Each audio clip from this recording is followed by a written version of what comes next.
పద్య రచనలో మనకి అనేక మంది కవులు కానీ ఇతర కవులు ఉంటున్నాం. ఇతర కవులు అంటే ఇందులో ప్రధానంగా పోతన, చిలకమర్తి,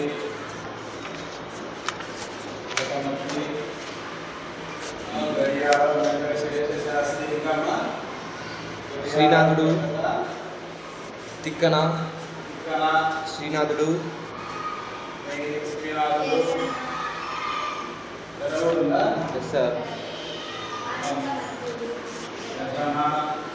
కొరని గోపరాజు,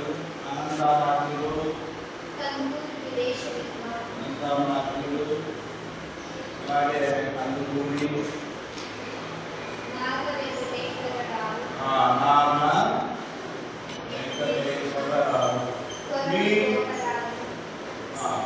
అలాగే కొరవి గోపరావు, వీళ్ళందరూ రాసినటువంటి పద్యాలన్నీ కూడా మనకి ఇందులో ఇవ్వడం జరిగిందన్నమాట. వీళ్ళు ఇచ్చినటువంటి పద్యాల్లో మొదటగా తిక్కన, ఎర్రన, శ్రీనాథుడు, అనంతమాత్యుడు, కొరవి గోపరాజు, కందుకూరి, చిలకమర్తి, నాగ వెంకటేశ్వరుడు, గడియార వెంకటేశ్వర శాస్త్రి. తిక్కన 13వ శతాబ్దానికి, ఎర్రన 14వ శతాబ్దానికి చెందినవాడు. అలాగే శ్రీనాథుడు కూడా 15వ శతాబ్దానికి చెందినటువంటి వ్యక్తి. అనంతమాత్యుడు కూడా 15వ శతాబ్దానికి చెందినవాడు. కందుకూరి వీరేశలింగం వచ్చి 19వ శతాబ్దానికి, చిలకమర్తి 19వ శతాబ్దానికి, నాగ వెంకటేశ్వరరావు కూడా 19వ శతాబ్దం కాలానికి చెందినటువంటి వ్యక్తి. గడియారం వెంకటేశ్వర శాస్త్రి కూడా ఈయన కాలం వచ్చి 1894 నుంచి 1980 మధ్యలో ఈయన జీవించడం జరిగిందన్నమాట. ఈ పాఠ్యభాగ ఉద్దేశం ఏంటంటే నీతి, ధర్మం అనేవి ఏ సమాజానికైనా దిక్సూచి పట్టింది. మన ప్రాథమిక ఆధునిక రచనల్లోని నీతి సుధలు, ధర్మ నిరతిని నేటి తరం విద్యార్థులకు పరిచయం చేయాలనేటువంటి ఆలోచనతో రత్నాలు లాంటి పద్యాలు చేకూర్చే పద్యరత్నాలను, మానవీయ విలువలను, స్వశక్తిపై నమ్మకం, పెద్దల పట్ల గౌరవభావం, చదువు, గొప్పతనం వంటి లక్షణాలు విద్యార్థుల్లో పెంపొందించడం ఈ పాఠం యొక్క ఉద్దేశం. ఫైనల్గా ఒక మాటలో చెప్పాలంటే నైతిక విలువలు వీటితో పాటు నీతి, ధర్మం వంటి విషయాలను మీకు తెలియజేయాలి అనేటువంటి ఉద్దేశంతో ఈ పాఠ్యాంశాన్ని చేయడం జరిగిందన్నమాట. ఇప్పుడు వీళ్ళు చెప్పినటువంటి ఒక్కొక్క పద్యాన్ని మనము తెలుసుకుందాం, అర్థాలతో సహా, భావాలతో సహా తెలుసుకుందాం. ఒరులేయవి ఎవరించిన నరవర అప్రియముదా మదమున కగుదా ఒరులకునవి సేయకునికి పరాయణము పరమ ధర్మపదములకెరులన్. అంటే ఇతరుల పట్ల మనం చేసేటువంటి పనులను మనం చేయడం వల్ల ఏ విధంగా అయితే బాధపడతారో అదే విధంగా మన పట్ల వాళ్ళు చేశారనుకో మనం బాధపడతాం కదా. కాబట్టి అది తెలుసుకొని మనము మసులుకోవాలి. అది ధర్మం అన్నమాట. అంటే ఇతరుల పట్ల మనం ఏ విధంగా ఒరులేయవి ఎవరించిన అలవర, అంటే ఇతరులు ఈ విధంగా చేశారని చెప్పి మనం అలాగా చేయకూడదు అని ఇందులో ఉన్నటువంటి భావం. అలాగే రెండో పద్యంలో ఏం చెప్పారంటే సారపు ధర్మము విమల సత్యము పాపము చేత పొంగుచే భారము పొందలేక చెడబారినదైన అవస్థ దక్షులే వారు ఉపేక్ష చేసినది వారల చేటకు కానీ ధర్మ విస్తారకమయ్యు సత్య శుభదాయకమయ్యును దైవముండెన్. అంటే సత్యాన్ని మనము కాపాడాలి. ఇప్పుడు ఒక చోట ఒక అన్యాయం జరుగుతూ ఉంటుంది, మనకెందుకులే అని చెప్పి వదిలేసి ఉంటావు. ఈ రోజు నువ్వు ధర్మాన్ని కాపాడితే ఆ ధర్మమే నిన్ను రేపు కాపాడుతుంది తప్ప నాకెందుకులైన ఆ ధర్మాన్ని వదిలేస్తే ఆ ధర్మమే నీకు చెడుగా మారుతుంది రేపు. కాబట్టి నువ్వు చూస్తూ అలాగే ఉండకూడదు. దానికోసం నువ్వు కూడా తప్పు జరుగుతా ఉంటే దాన్ని నువ్వు ఖండించాలి, అలా ఖండించకుండా ఉండకూడదు. సత్యానికి హాని కలుగుతుంటే చూస్తూ ఊరకుంటే అది నీకే ఎప్పటికైనా కీడు చేస్తుంది. కాబట్టి ధర్మాన్ని నిలబెట్టడానికి నీ వంతు నీవు కృషి చేయాలి అని ఇందులో ఉన్నటువంటి భావం.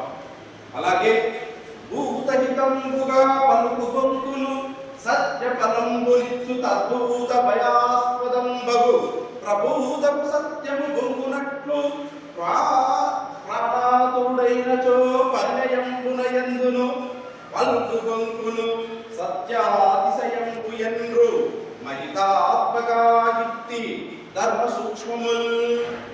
ఇంకోసారి భూతహితంబుగా పలుకు బొంకును సత్య ఫలంబునిచ్చు తద్భూత భయాస్పదంబగు ప్రభూతపు సత్యము పొంగునట్లు ప్రాణాతుడైనచో పరిణయంబునయందును పలుకు బొంకును సత్యాతిశయంబు ఎండ్రు మహితాత్మగా యుక్తి ధర్మ సూక్ష్మముల్. భూతహితంబుగా అంటే జీవులకు మేలు కలిగించేటట్లుగా, అంటే దీంట్లో ఉన్న ఒరిజినల్ మీనింగ్ ఏమంటే అబద్ధాన్ని కూడా ఆడతాం. అబద్ధం కూడా సత్యంతో సమానం. ఎప్పుడు సత్యంతో సమానం అవుతుందంటే నోరు లేనటువంటి జీవాల పట్ల మనము తప్పు చెప్పినా కూడా దాన్ని రక్షించడానికి తప్పు చెప్పినా అది సత్యంతో సమానం. అలాగే పెళ్లిళ్ళు జరుగుతూ ఉంటాయి, 1000 అబద్ధాలైనా ఒక పెళ్లి చేయొచ్చు అంటారు. కాబట్టి పెళ్లి విషయంలో కూడా మనం అబద్ధం అన్నా కూడా తప్పు లేదు. ఇంకా ఇప్పుడు జంతువుల పట్ల, పెళ్లి పట్ల, వీటి పట్ల మనము అసత్యం ఆడినా కూడా మంచిదే, సత్య ఫలాన్ని ఇస్తుంది. బొంగు అంటే ఇక్కడ అబద్ధం. బొంగు అనగా బొంగు అంటే అబద్ధం, సత్య ఫలాన్ని ఇస్తుంది అన్నమాట. భూతహితంబుగా పలుకు బొంగును సత్య ఫలమునిచ్చు తద్భూత భయాస్పదంబగు ప్రభూతపు సత్యము బొంకునట్లు ప్రాణాతుడైనచో పరిణయంబు యందును పలుకు బొంకు సత్యాతిశయంబు యందు మహితాత్మక ఇట్టివి ధర్మ సూక్ష్మములు. ఇవన్నీ కూడా ధర్మ సూక్ష్మాలు అన్నమాట. అంటే సత్యాతిశయం అంటూ సత్యం కంటే గొప్పది. కొన్నిసార్లు అబద్ధం కూడా మనకి అంతటి పుణ్యాన్ని ఇస్తుందని ఈ పద్యంలో చెప్పడం జరిగింది. నెక్స్ట్, సిద్ధింప విపీక్షితంబులు సిద్ధించిన ఏడి బీదపజడు అన్నుని సమృద్ధి కనుంగుని యవ్వని బుద్ధి అసూయాగ్రహంబు పొందునతనికి. ఎవరైతే సిద్ధింప అంటే ఎవరినైనా అభివృద్ధి చెందుతున్న వారిని చూసి ఓరలేకుంటాడో, వాని పట్ల అసూయ ఉంటుందో వారి కోరికలు ఎప్పటికీ నెరవేరు. ఒకవేళ నెరవేరినా మళ్ళీ కూడా అవి అలాంటి సమస్యలు మనకు ఎదురవుతాయి. అంటే ఒకరిని చూసి మనం అసూయ పడకూడదు. అలా చేస్తే మన కోరికలు సిద్ధించవు అని దీని యొక్క భావం. వీక్షితములు అంటే కోరికలు, వీక్షితములు అనగా కోరికలు, వీక్షితములు అనగా కోరికలు, సిద్ధించవంటే నెరవేరవు. సిద్ధింప వీక్షితములు సిద్ధించిన ఏది బిదపచేయుడు అన్యుని సమృద్ధి కనుగొని ఎవ్వని బుద్ధి అసూయాగ్రహము పొందున అతనికి. ఎవడైతే అసూయ పడుతూ ఉంటాడో వారి బుద్ధి, వారి కోరికలు నెరవేరవు. నికటము నుండి శృతి పుట నిష్ఠురముగా నడని కాపులు తాను బిడ్డరచినప్పుడది రాయంచయూరకయుండలెస్స సైపరాకున్ననిందే నిజముడయప్పు. అంటే ఇక్కడ కాపులు అన్ని ఒక చోట చేరి అరుస్తూ ఉంటాయి. ఒక మంచి అక్కడ ఒక అంశ ఉంటుంది, 100 మంది కాపులు ఉంటాయి, అరుస్తూ ఉన్నాయండి. అప్పుడు ఏం చేయాలి? ఆ రాయంచ అంటే అంశ వాటితో పోటీ పడకుండా తెలివైన వాళ్ళ లక్షణం సైలెంట్ గా ఉండాలా, అక్కడి నుంచి వెళ్ళిపోవాలన్నా వెళ్ళిపోవాలి. నీ చుట్టూ చెడ్డవాళ్ళు ఉంటారు, చెడ్డవాళ్ళు ఉన్నప్పుడు వాళ్ళతో ఎందుకైనా సైలెంట్ గా ఉండాలా, లేదా ఆ ప్లేస్ అన్నా వదిలి వెళ్ళిపోవాలి. అది తెలివైన వాడి లక్షణం. కాకులన్నీ ఒక చోటు ఎంత గట్టిగా అరిచినా రాయంచ అంటే అంశ, ఆ అంశ ఎవరికి యూజువల్ పెట్టకుండా రెస్టారెంట్ మాట్లాడకుండా సైలెంట్ గా ఉంటే ఆ ప్రదేశాన్ని వీలైతే ఆ ప్రదేశాన్ని వదిలి వెళ్ళిపోవాలని చెప్పి ఈ పద్యంలో భావం అన్నమాట.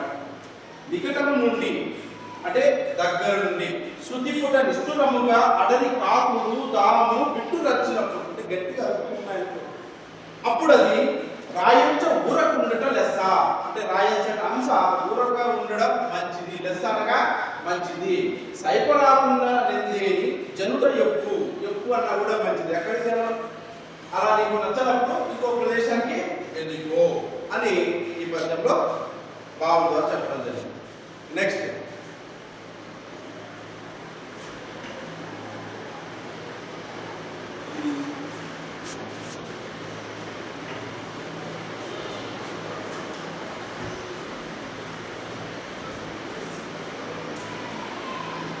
ప్రల్లదమాడి పెద్దలకు బాధ ఎలొచ్చున తండు తండ్రికి తల్లికి మారి పలుకెడున తండ్రును నాకొని వచ్చి ఎడ్ల చేరుల్ల మెదత్వమేంచనుచున్న వృషభంబున దంచున ఆ తండ్రున్ త్రెల్లెడు నట్టి దుర్గతులు త్రెల్లుదు నేడిటు రాక తక్కినం అంటే ప్రహ్లాదుడు అంటే అబద్ధాలాడి పెద్దలకు బాధ పెట్టేటువంటి వాడు తండ్రికి తల్లికి మారు పలుకెడిన తండ్రు తల్లిదండ్రికి ఎవడైతే వెదురు తిప్పుతాడో వాడు అలాగే మేస్తున్నటువంటి ఎడ్లను పశువులను అదిరించినటువంటి వాడు అది వృషభము అదర్చును అతండును వాళ్ళు ఏ విధంగా అయితే దుర్గతిలో నరక